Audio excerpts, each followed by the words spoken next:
দর্শক যুক্ত হয়েছি, আপনাদের সকলকে দেখানোর চেষ্টা করছি। কিছুক্ষণ আগে আমরা এখন দাঁড়িয়ে আছি আবদিনের সামনে।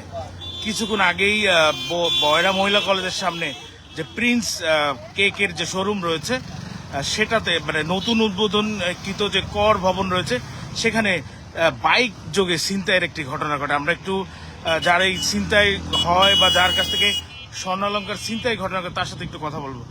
আপা, আপনি একটু বলেন কিভাবে কি হলো? মানে আপনারা কি ভ্যানে ছিলেন? আপনিও ছিলেন একসাথে? আপনি ভ্যান চালাচ্ছিলেন, কিভাবে কি হলো ভ্যানালা ভাই বলেন তো?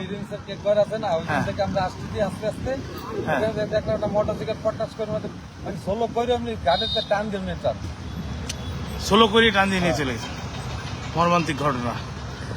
আমরা এখন রয়েছি আইন প্রশাসনের দৃষ্টি আকর্ষণ করব। আমরা রয়েছি কিন্তু একেবারে জিপিওর সামনে। এখানে কিছুদিন আগে এই ভদ্রলোকের হয়তো একটি ফোন চলে গেছে। কতদিন আগে? 2 মাস আগে। মানে এখানে এই ঘটনাগুলো প্রায়শই ঘটে, বাইক যোগেই হয় না?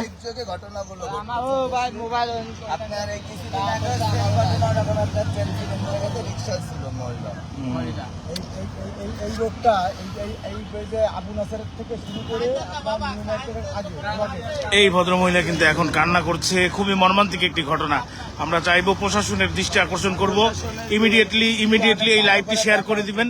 এবং এই শহরে প্রচুর আকারে মাদক সিন্ডিকেট চলে, প্রচুর পরিমাণে এই এলাকাগুলো। আপনার এই রোড থেকে শুরু করে আপনি ছিনতাইয়ের ঘটনা তো প্রতিনিয়ত ঘটতেছে।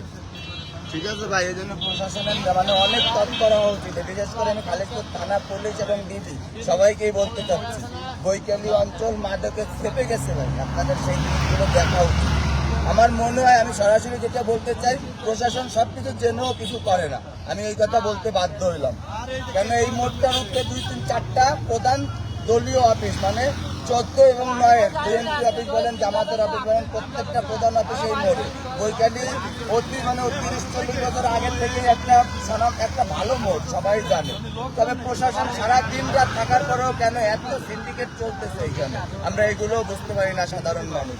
এই জন্য আমি উপর মহলে ডিসি সাহেবের নিকটে এই জিনিসটা বলতে চাচ্ছি যে আপনারা এখনো পর্যন্ত কিছু করার চেষ্টা করেন। প্রশাসনের দৃষ্টি আকর্ষণ করব, দ্রুত যেন তারা এই বিষয়ে ব্যবস্থা নেয়, শেয়ারের অনুরোধ রইল। আমরা ছিলাম জিপিওর সামনে।